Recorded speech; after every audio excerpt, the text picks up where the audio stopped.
qui pourrait aider, qui pourrait améliorer l'offre de soins. Et donc, je devais le faire, quoi. D'accord. Donc, je ne me suis pas posé plus de questions que ça, pour tout dire. Voilà. J'ai Le foncé, mindset, c'est simplement. point, Voilà. il faut, c'est indispensable, c'est bon pour la population. Moi, ma vision, et je voudrais vraiment rebondir sur le rôle du biologiste. Malheureusement, cette profession est très très mal connue. Et je vais en parler parce que c'est important pour les générations futures. Très peu de biologistes. Aujourd'hui, par exemple, je suis chargée du recrutement des biologistes dans ma structure. Ben, j'ai très peu de biologistes qui sont de Guadeloupe, hein. Ça il faut le dire quand même. Et je trouve que c'est dommage parce que c'est une profession extrêmement riche, très diverse. On peut se spécialiser dans différentes spécialités, l'hématologie, la bactériologie, l'infectio. Moi, j'ai choisi la reproduction, mais c'est un métier où on est en proximité avec les gens, où on peut faire de la prévention, on fait de la prestation de conseil. C'est un véritable beau métier et je veux en parler parce que il y a trop peu de personnes qui connaissent ce métier. Et or, c'est un métier où on peut vraiment s'épanouir, se développer, faire de la recherche. Hein. Donc oui, je milite pour que ce métier soit mieux connu. D'accord, merci Linda et tu as raison. Il y a des domaines, des domaines d'activité qui sont délaissés car méconnus. Et tu en es la preuve vivante. Hein. C'est ça. C'est possible. C'est possible. C'est possible. Alors Linda, moi quand même, je voulais que tu partages avec nous tes plus grandes valeurs qui t'ont mené et qui ont jalonné ton parcours jusqu'à aujourd'hui. Ça, c'est important pour qu'on entende en fait qu'est-ce qui t'a tenu, d'accord? Alors, je crois que ma première valeur phare, je dirais, c'est l'authenticité. Je suis quelqu'un d'authentique, de direct. D'ailleurs, mes équipes doivent le dire aussi, certainement. Je suis assez droite. Je suis authentique parce que je suis guadeloupéenne et je suis profondément ancrée dans ce territoire. À travers tout ce que je fais, je veux faire passer l'idée que la Caraïbe est riche, qu'on a beaucoup de choses à offrir, qu'on a beaucoup de choses à faire, qu'on a beaucoup de choses à développer. Donc l'authenticité, pour moi, c'est vraiment quelque chose d'important. La persévérance aussi, parce que mon parcours le dit, en fait. Mon parcours, si aujourd'hui je suis biologiste de la reproduction et que je peux aujourd'hui faire ce que j'aime, c'est parce que j'ai été persévérante. Ça n'a pas toujours été facile, mais j'ai été persévérante. La bienveillance aussi, la bienveillance est très important vis-à-vis des personnes, des patients. Je crois que c'est ça qui m'anime. Moi, j'aime les gens, en fait, tout simplement. Et donc, j'ai envie qu'ils soient bien. Alors moi, je peux le faire via la santé, donc je le fais via la santé. Voilà, c'est très important pour moi, la bienveillance aussi. La bienveillance. J'apprécie cette valeur, la bienveillance, parce que souvent, on oublie, c'est un terme qui est très, très à la mode ces dernières années. Mais ce que moi j'aime avec la bienveillance, c'est que elle induit une exigence. Exact. Une exigence avec soi-même et avant de pouvoir en exiger des autres. Et ça, c'est vraiment important. Alors, Linda, au-delà de tout cela, moi, je sais que tu portes un management humain. C'est ce que tes équipes m'ont dit. Eh bien, écoute, j'ai des petites, petites souris, voilà. Et moi, je voudrais te dire, elles m'ont dit, elle est véritablement humaine, que ce soit avec nous ou que ce soit avec les patients. Et elles m'ont dit que tu es une femme engagée, au point que tu as créé une association. Est-ce que tu pourrais nous en dire plus, s'il te plaît? Oui, alors effectivement, durant mon exercice, donc comme je disais, je suis arrivée en 2007 en Guadeloupe. Et en fait, jusqu'à aujourd'hui, moi ce que j'ai constaté en arrivant, et que j'ai déploré, c'est que premièrement, les couples infertiles, ils arrivaient beaucoup trop tardivement dans des structures qui pouvaient les prendre en charge et qui étaient spécialisées. Donc on avait beaucoup de retard de diagnostic de l'infertilité, lié à beaucoup d'errances médicales et beaucoup de désinformation. Et donc ça, c'était le premier point. Ensuite, j'ai constaté que ce qui était important dans ma façon de gérer, de prendre en charge les gens, c'est l'accompagnement et l'écoute. L'écoute des patients et de mettre à leur disposition des outils qui vont leur permettre de pouvoir supporter ce parcours.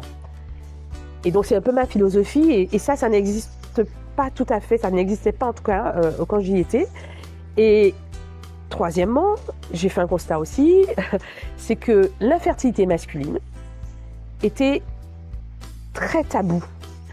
Soigner les hommes, l'infertilité masculine, la santé reproductive des hommes était quelque chose qui n'était pas du tout abordé. Les hommes sont plutôt en général recalés à juste le recueil de sperme. Et je me suis dit non, il y a quelque chose à faire, il faut alerter.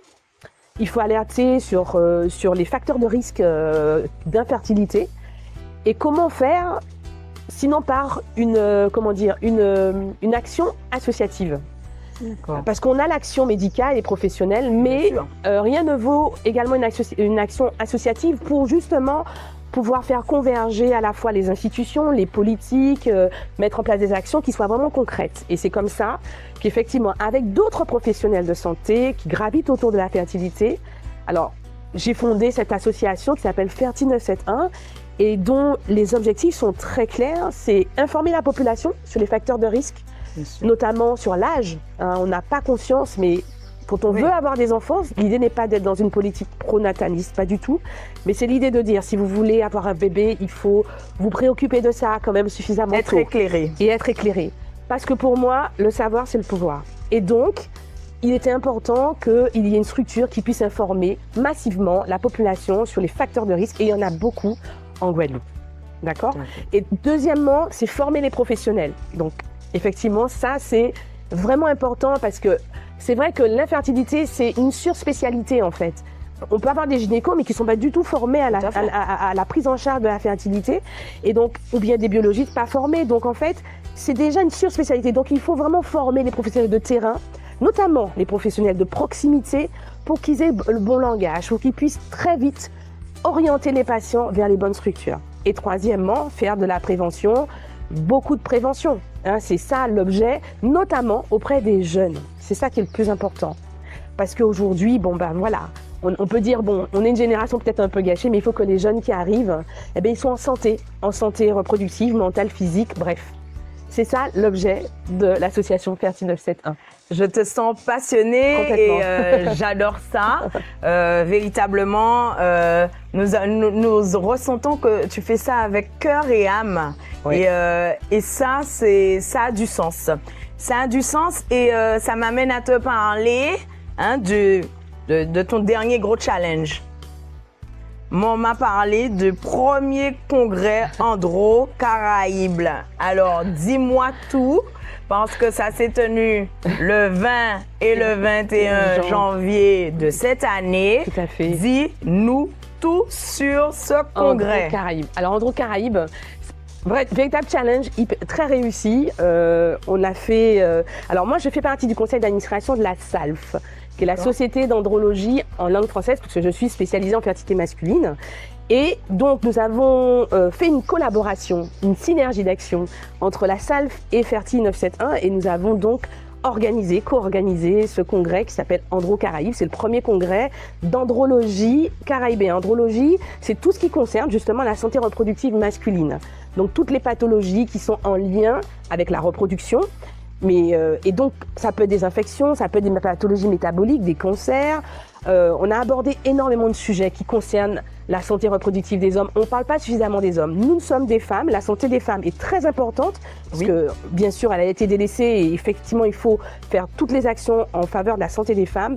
Mais il ne faut pas oublier que nous avons aussi les hommes aussi à côté de nous et qu'il faut aussi qu'ils soient en bonne santé pour que nous aussi, on soit bien aussi, pour qu'il y ait un vrai équilibre. Et donc, la santé reproductive des hommes, c'est vraiment un domaine à développer chez nous parce qu'il y a de vraies pathologies qui sont invalidantes pour les hommes et dont ils ne parlent pas. Notamment au niveau sexuel et au niveau de l'infertilité masculine, puisque ça touche à l'intime. Et donc, c'est quelque chose qui, par rapport à notre société où l'homme viril, c'est l'homme qui fait des enfants, etc., c'est souvent tabou. Et donc, ce congrès a permis de parler et vraiment, a été extrêmement riche avec des experts locaux, des professeurs d'université locaux, mais également de l'Hexagone. Et il y a eu des débats intéressants, des questions extrêmement pertinentes.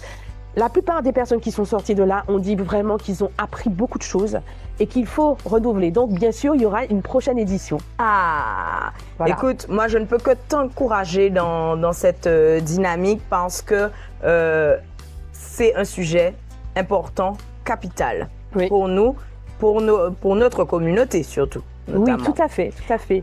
Alors, Linda, quand même, j'entends tu gères le laboratoire, tu t'occupes de l'association, tu crées des événements et tout où tu fais converger les locaux, la Caraïbe, la France et tout.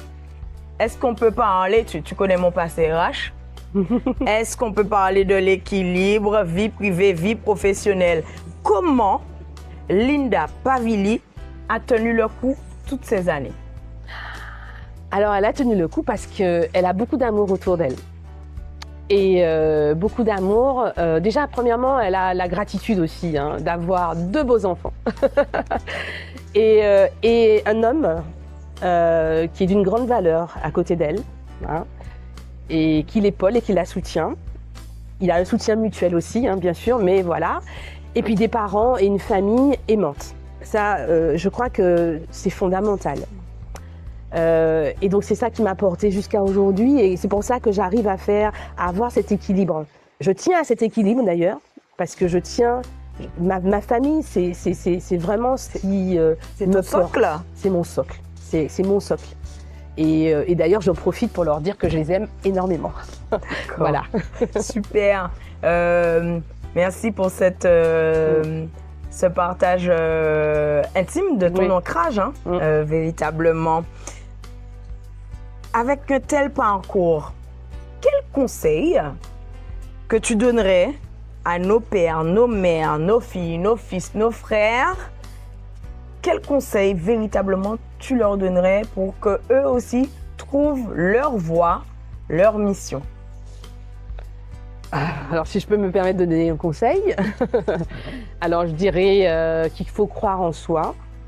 C'est hyper important, je crois que l'estime de soi, la confiance en soi, c'est hyper important. Alors elle aussi, moi je suis pas, c'est pas toujours au top niveau, mais Tu es humaine. voilà, je suis humaine, voilà.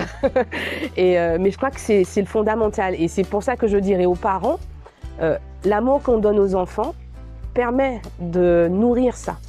Et c'est ça qu'il faut en fait.